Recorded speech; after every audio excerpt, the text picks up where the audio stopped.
നമ്മുടെ തലച്ചോറിനകത്ത് തന്നെ ഒരു പ്രപഞ്ചം ഒളിഞ്ഞിരിപ്പുണ്ടെന്ന് പറഞ്ഞാൽ നിങ്ങൾ വിശ്വസിക്കുമോ? അങ്ങനെ ഒരു യാത്രയാണ് നമ്മൾ ഇന്നിവിടെ പോകുന്നത്. നമ്മൾ സംസാരിക്കാൻ പോകുന്നത് DMTയെക്കുറിച്ചാണ്. മനുഷ്യനറിയാവുന്നതിൽ വെച്ച് ഏറ്റവും പവർഫുള്ളായ ഒരു സൈക്കഡെലിക്. ദി സ്പിരിറ്റ് മോളിക്യൂൾ എന്ന ഡോക്യുമെൻ്ററിയിലൂടെയാണ് നമ്മൾ ഈ ലോകത്തേക്ക് കടക്കുന്നത്. അപ്പോൾ എന്താണ് ഈ അനുഭവം? ശരി, നമുക്ക് തുടങ്ങാം. ഒന്ന് കണ്ണടച്ചാലോചിച്ച് നോക്കിക്കേ. നിങ്ങൾ നിങ്ങളുടെ ശരീരത്തിൽ നിന്ന് പുറത്തേക്ക് ഒരു റോക്കറ്റ് പോലെ അതിവേഗത്തിൽ ഈ പ്രപഞ്ചത്തിലേക്ക് കുതിച്ചു പായുന്നു. എങ്ങനെയുണ്ടാകും? ഇത് ഞാൻ പറയുന്നതല്ല. DMTയെക്കുറിച്ചുള്ള ഒരു സയന്റിഫിക് സ്റ്റഡിയിൽ പങ്കെടുത്ത ഒരാളുടെ യഥാർത്ഥ അനുഭവമാണിത്. ആ ഒരൊറ്റ വാചകത്തിൽ തന്നെയുണ്ടല്ലേ ആ യാത്ര എത്രത്തോളം തീവ്രമായിരുന്നെന്ന്. അപ്പോൾ ഇതാണ് നമ്മുടെ മുന്നിലുള്ള ഏറ്റവും വലിയ ചോദ്യം. എന്തായിരിക്കും ഇത്രയും റിയലായിട്ടുള്ള, ഇത്രയും തീവ്രമായിട്ടുള്ളൊരു അനുഭവത്തിന് കാരണം? ഇതിനു പിന്നിൽ എന്തെങ്കിലും ശാസ്ത്രീയമായ വിശദീകരണമുണ്ടോ? നമുക്കൊന്ന് നോക്കാം. ഈ യാത്ര അനുഭവിക്കുന്ന മിക്കവാറും എല്ലാവരും പറയുന്ന കുറച്ച് കോമൺ കാര്യങ്ങളുണ്ട്. ആദ്യം കേൾക്കുന്നത് ചെവി തുളച്ചു പോകുന്ന ഒരുതരം മൂളലാണ്. പിന്നെ പതിയെ ശരീരം നമ്മുടേതല്ലാതാവുന്നൊരു ഫീൽ. ശരീരത്തിൽ നിന്ന് നമ്മൾ വേർപെട്ടു പോകുന്നത് പോലെ. അത് കഴിഞ്ഞ് കണ്ണ് തുറക്കുന്നത് പോലൊരു നിമിഷമാണ്. പക്ഷെ കാണുന്നത് കണ്ണഞ്ചിപ്പിക്കുന്ന നിറങ്ങളും ഭയങ്കര കോംപ്ലക്സ് ആയിട്ടുള്ള ജാമിതീയ രൂപങ്ങളുമുള്ള ഒരു പുതിയ ലോകമാണ്. പക്ഷെ കഥ അവിടെ തീരുന്നില്ല. ഇത് വെറും ഡിസൈനുകളും പാറ്റേണുകളും കാണുന്നൊരു യാത്രയല്ല. അവിടെ ആ ലോകത്ത് അവർ മറ്റാരെയൊക്കെയോ കണ്ടുമുട്ടുന്നു. ഒന്നാലോചിച്ചു നോക്കൂ. സംസാരിക്കുന്ന നല്ല ബുദ്ധിയുള്ള ഹോബി ഹോഴ്സുകൾ, ചിറകുകളുള്ള ഭീമാകാരമായ ജീവികൾ, ദൂരെ ഒരു പ്രകാശനഗരത്തെ എന്തൊക്കെയോ ഡയലുകൾ തിരിച്ച് നിയന്ത്രിക്കുന്ന രൂപങ്ങൾ. ഇതൊന്നും വെറും കാഴ്ചകളല്ലായിരുന്നു. അവരോട് സംസാരിക്കുന്ന, അവരുമായിട്ട് ഇന്ററാക്ട് ചെയ്യുന്ന ജീവനുള്ള എന്തോ ഒന്ന്. അപ്പോൾ ഇത്രയും സങ്കീർണമായ, ഇത്രയും വിചിത്രമായ ഒരു അനുഭവത്തിന് പിന്നിലെ കാരണം എന്തായിരിക്കും? എന്തോ ഭയങ്കര കോംപ്ലിക്കേറ്റഡ് ആയിട്ടുള്ളൊരു കെമിക്കലായിരിക്കും നമ്മൾ പ്രതീക്ഷിക്കുക, അല്ലേ? എന്നാൽ സത്യം അതല്ല. ശരിക്കും പറഞ്ഞാൽ ഇതിന് പിന്നിൽ വളരെ വളരെ ലളിതമായൊരു തന്മാത്രയാണ്, ഒരു സിമ്പിൾ മോളിക്യൂൾ. ഇതാണ് ആ താരം, ഡൈമിഥൈൽ ട്രിപ്റ്റമൈൻ, അല്ലെങ്കിൽ നമ്മൾ ചുരുക്കി പറയുന്ന DMT. ഇതിന്റെ സ്ട്രക്ചർ കണ്ടോ? നമ്മുടെയെല്ലാം തലച്ചോറിൽ സന്തോഷത്തിനും ഉറക്കത്തിനുമൊക്കെ കാരണമാകുന്ന സെറോട്ടോണിൻ എന്ന് പറയുന്നൊരു കെമിക്കലില്ലേ, അതുമായിട്ട് ഭയങ്കര സാമ്യമുണ്ട്. അതിലും രസമെന്താണെന്ന് വെച്ചാൽ നമ്മൾ കഴിക്കുന്ന ഭക്ഷണത്തിലുള്ള ട്രിപ്റ്റോഫാൻ എന്ന അമിനോ ആസിഡിൽ നിന്ന് വെറും 2 സ്റ്റെപ്പിൽ നമ്മുടെ ശരീരത്തിന് തന്നെ ഇത് ഉണ്ടാക്കിയെടുക്കാൻ പറ്റും. അപ്പോൾ ചോദ്യം ഇതാണ്, ഇത്ര ലളിതമായൊരു മോളിക്യൂളിന് എങ്ങനെയാണ് ഒരു പ്രപഞ്ചം തന്നെ തുറന്നു തരാൻ കഴിയുന്നത്? അപ്പോൾ ഈ മോളിക്യൂളിനെക്കുറിച്ചുള്ള ഏറ്റവും ഞെട്ടിക്കുന്ന കാര്യം എന്താണെന്നറിയാമോ? ഇത് ഏതെങ്കിലും ലാബിൽ മാത്രം ഉണ്ടാക്കുന്ന ഒന്നല്ല. ഇത് പ്രകൃതിയിലെ എല്ലായിടത്തുമുണ്ട്. ആയിരക്കണക്കിന് ചെടികളില്, പലതരം മൃഗങ്ങളില്, എന്തിനേറെ പറയുന്നു, ഇപ്പോൾ ഈ കേട്ടുകൊണ്ടിരിക്കുന്ന നിങ്ങളുടെയും എന്റെയും ഒക്കെ ശരീരത്തെ ഈ നിമിഷം DMT ഉണ്ട്. ചെടികളിലും മൃഗങ്ങളിലും മനുഷ്യരിലുമെല്ലാം, എല്ലാ ജീവജാലങ്ങളിലും ഈ ഒരു തന്മാത്ര കോമൺ ആയിട്ടുണ്ടെങ്കിൽ അതൊരു വലിയ ചോദ്യത്തിലേക്കാണ് നമ്മളെ കൊണ്ടുപോകുന്നത്. ഒരു പക്ഷേ ഈ DMT എന്ന് പറയുന്നത് ജീവന്റെ ഒരു കോമൺ ലാംഗ്വേജ് ആണോ? ഈ ഭൂമിയിലുള്ള എല്ലാ ജീവജാലങ്ങളെയും തമ്മിൽ കണക്ട് ചെയ്യുന്ന ഒരു കെമിക്കൽ ബ്രിഡ്ജാണോ ഇത്?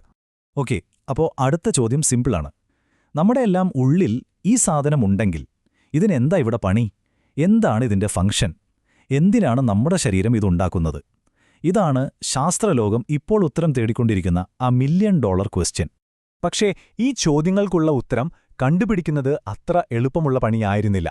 കാരണം ഒരുപാട് രാഷ്ട്രീയ, സാംസ്കാരിക പ്രശ്നങ്ങൾ കാരണം സൈക്കഡെലിക്സുമായി ബന്ധപ്പെട്ട എല്ലാ റിസർച്ചും പതിറ്റാണ്ടുകളായിട്ട് നിർത്തിവെച്ചിരിക്കുകയായിരുന്നു.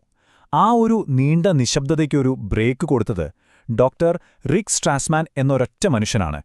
അതായത് 1960കളിലൊക്കെ ഈ ഫീൽഡിൽ കുറച്ച് റിസർച്ചുകൾ തുടങ്ങിയിരുന്നു. പക്ഷേ 70കളായപ്പോഴേക്കും എല്ലാം പൂട്ടി. പിന്നെ ഒരു നീണ്ട 40 വർഷത്തെ ഇടവേള. ഒന്നാലോചിച്ച് നോക്കൂ, 40 വർഷം. അതിനുശേഷം 1990കളിലാണ് ഡോക്ടർ സ്ട്രാസ്മാൻ ഗവൺമെന്റിന്റെ അനുമതിയോടെ ഈ ഗവേഷണങ്ങൾക്ക് വീണ്ടും ജീവൻ വെപ്പിക്കുന്നത്. അതൊരു ചരിത്ര നിമിഷം തന്നെയായിരുന്നു.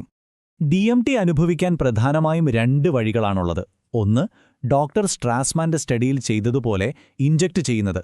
അതിനെ അവരു പറയുന്നത് ഒരു സൈക്കഡെലിക് ബംഗി ജമ്പ് എന്നാണ്. കാരണം പെട്ടെന്ന് തുടങ്ങി ഒരു 10-15 മിനിറ്റിനുള്ളിൽ തീരുന്ന ഭയങ്കര തീവ്രമായൊരു അനുഭവമാണത്. ഇനി രണ്ടാമത്തെ വഴി ആമസോണിലെ ഗോത്രവർഗ്ഗക്കാർ ഉപയോഗിക്കുന്ന അയാവാസ്ക എന്നൊരു ഡ്രിങ്കാണ്. അത് കുറച്ചുകൂടി സ്ലോ ആണ്. ഒരു 4 മണിക്കൂർ നീണ്ടു നിൽക്കുന്ന, കുറച്ചുകൂടി ശാന്തമായിട്ട് കടന്നുപോകാൻ പറ്റുന്നൊരു യാത്ര. അപ്പോൾ ഈ പഠനങ്ങളൊക്കെ കഴിഞ്ഞപ്പോൾ എല്ലാവരുടെയും മനസ്സിൽ ഒരൊറ്റ ചോദ്യം ബാക്കിയായി. ഏറ്റവും പ്രധാനപ്പെട്ട ചോദ്യം, ഈ കാണുന്ന അനുഭവങ്ങളൊക്കെ യഥാർത്ഥത്തിൽ എന്താണ്? ഇത് നമ്മുടെ തലച്ചോറുണ്ടാക്കുന്ന വെറുമൊരു ഹാലൂസിനേഷനാണോ? അതോ നമ്മൾ കാണാത്ത മറ്റൊരു യാഥാർത്ഥ്യത്തിലേക്ക് തുറക്കുന്ന ഒരു ജനൽപ്പാളിയാണോ? ഈ ഒരൊറ്റ ചോദ്യത്തിലാണ് മുഴുവൻ ഡിബേറ്റും കിടക്കുന്നത്. നമ്മുടെ തലച്ചോറ് ഒരു സിനിമാ പ്രൊജക്ടർ പോലെ ഈ അനുഭവങ്ങളെ ഉണ്ടാക്കി കാണിക്കുകയാണോ അതോ ഒരു റേഡിയോ പോലെ ഓൾറെഡി ഉള്ളൊരു സിഗ്നലിനെ പിടിച്ചെടുക്കുക മാത്രമാണോ ചെയ്യുന്നത്? Generator or receiver? ഇതിലെ ആദ്യത്തെ തിയറി ഇതാണ്. നമ്മുടെ തലച്ചോറ് ഒരു സൂപ്പർ കമ്പ്യൂട്ടറാണ്. നമ്മുടെ ഓർമ്മകൾ, അറിവുകൾ, ചിന്തകൾ ഇതെല്ലാം വെച്ച് അത് നമുക്കുവേണ്ടി ഒരു റിയാലിറ്റി ഉണ്ടാക്കിത്തരുന്നു. DMT പോലുള്ള ഒരു കെമിക്കൽ വരുമ്പോൾ ഈ സിസ്റ്റം ഒന്ന് താളം തെറ്റുന്നു. അപ്പോൾ തലച്ചോറുണ്ടാക്കുന്ന വളരെ കോംപ്ലക്സ് ആയിട്ടുള്ള ഒരു ഹാലുസിനേഷനാണ് ഈ അനുഭവങ്ങൾ. ചുരുക്കി പറഞ്ഞാൽ എല്ലാം നടക്കുന്നത് നമ്മുടെ തലയ്ക്കകത്ത് തന്നെയാണ്. എന്നാൽ രണ്ടാമത്തെ തിയറി ഉണ്ടല്ലോ, അത് കുറച്ചുകൂടി റാഡിക്കലാണ്. അത് പറയുന്നത് നമ്മുടെ തലച്ചോറ് റിയാലിറ്റി ഉണ്ടാക്കുകയല്ല, ഫിൽട്ടർ ചെയ്യുകയാണെന്നാണ്. അതായത് ഒരു റേഡിയോ പോലെ. സാധാരണഗതിയിൽ അതൊരു സ്റ്റേഷനിലേക്ക് മാത്രം ട്യൂൺ ചെയ്തിരിക്കുകയാണ്. DMT എന്താ ചെയ്യുന്നതെന്ന് വെച്ചാൽ ആ ട്യൂണറൊന്ന് തിരിച്ച് വേറൊരു ഫ്രീക്വൻസിയിലേക്ക്, വേറൊരു റിയാലിറ്റിയിലേക്ക് നമ്മളെ കണക്ട് ചെയ്യുന്നു. ആ റിയാലിറ്റി എപ്പോഴും അവിടെ തന്നെയുണ്ട്, നമ്മളത് കാണുന്നില്ലെന്ന് മാത്രം. ഇവിടെയാണ് കാര്യങ്ങൾ കുറച്ചുകൂടി ഇൻട്രസ്റ്റിംഗ് ആവുന്നത്. മരണത്തിന്റെ വക്കിൽ നിന്നും തിരിച്ചു വന്നവരുടെ അനുഭവങ്ങൾ, ഏലിയൻസ് തട്ടിക്കൊണ്ടുപോയി എന്ന് പറയുന്നവരുടെ കഥകൾ, ആഴത്തിലുള്ള ധ്യാനത്തിലൂടെ കിട്ടുന്ന ദർശനങ്ങൾ, ഇതിനെല്ലാം DMT അനുഭവങ്ങളുമായിട്ട് ഭയങ്കരമായ സാമ്യമുണ്ട്. അപ്പോൾ ഒരു ചോദ്യം വരും, ഈ നിഗൂഢമായ അനുഭവങ്ങൾക്കെല്ലാം കാരണം നമ്മുടെ ശരീരം തന്നെ ചില പ്രത്യേക സാഹചര്യങ്ങളിൽ ഉണ്ടാക്കുന്ന DMT ആണോ? അപ്പോൾ ഇതെല്ലാം കേട്ടിട്ട് ഇതൊരു ഇൻട്രസ്റ്റിംഗ് സയൻസ് എക്സ്പെരിമെന്റ് മാത്രമാണെന്ന് തോന്നുന്നുണ്ടോ? ഒരിക്കലുമല്ല. ഈ ഗവേഷണത്തിന് നമ്മുടെ കോൺഷ്യസ്നെസ്സിനെക്കുറിച്ചുള്ള, അതായത് ബോധത്തെക്കുറിച്ചുള്ള കാഴ്ചപ്പാടുകളെ മൊത്തത്തിൽ മാറ്റിമറിക്കാൻ കഴിയും. അതെന്തുകൊണ്ടാണെന്ന് നോക്കാം. ഇതിന്റെ പ്രാക്ടിക്കൽ സൈഡ് വളരെ വലുതാണ്. ഡിപ്രഷൻ, അഡിക്ഷൻ പോലുള്ള പ്രശ്നങ്ങൾക്ക് പുതിയ ഫലപ്രദമായ ചികിത്സകൾ കണ്ടുപിടിക്കാൻ ഇത് സഹായിച്ചേക്കാം. മരണത്തെ പേടിയോടെ കാണുന്ന ക്യാൻസർ രോഗികളുടെയൊക്കെ ഉത്കണ്ഠ കുറയ്ക്കാൻ ഇത് ഉപയോഗിക്കാൻ കഴിയുമോ എന്ന് പഠനങ്ങൾ നടക്കുന്നുണ്ട്. അതുപോലെ നമ്മുടെ ധാർമ്മികതയുടെയും ആത്മീയതയുടെയും ഒക്കെ ബയോളജിക്കൽ ബേസ് എന്താണെന്ന് മനസ്സിലാക്കാനും ഈ റിസർച്ച് നമ്മളെ സഹായിച്ചേക്കാം. ചുരുക്കി പറഞ്ഞാൽ, മരണത്തോടുള്ള നമ്മുടെ പേടി മാറ്റുന്നതു മുതൽ നമ്മൾ റിയാലിറ്റി എന്ന് വിളിക്കുന്നതിന്റെ അർത്ഥം തന്നെ ചോദ്യം ചെയ്യാൻ പ്രേരിപ്പിക്കുന്ന ഒന്നാണ് ഈ പഠനങ്ങൾ. അതുകൊണ്ട് അവസാനിപ്പിക്കുമ്പോൾ നമുക്ക് ഈ ഒരു ചോദ്യം സ്വയം ചോദിക്കാം. നമ്മൾ അന്വേഷിക്കുന്ന പ്രപഞ്ചത്തിലെ ഏറ്റവും വലിയ രഹസ്യങ്ങൾ ആകാശത്തും നക്ഷത്രങ്ങളുമല്ല, നമ്മുടെ തലച്ചോറിന്റെ ഉള്ളിൽ തന്നെയാണോ ഒളിപ്പിച്ചിരിക്കുന്നതെങ്കിലോ? DMT പോലുള്ള മോളിക്യൂളുകൾ ഒരുപക്ഷേ ആ ഉള്ളറകളിലേക്കുള്ള വാതിൽ തുറന്നു തരുന്ന താക്കോലുകൾ മാത്രമാണോ?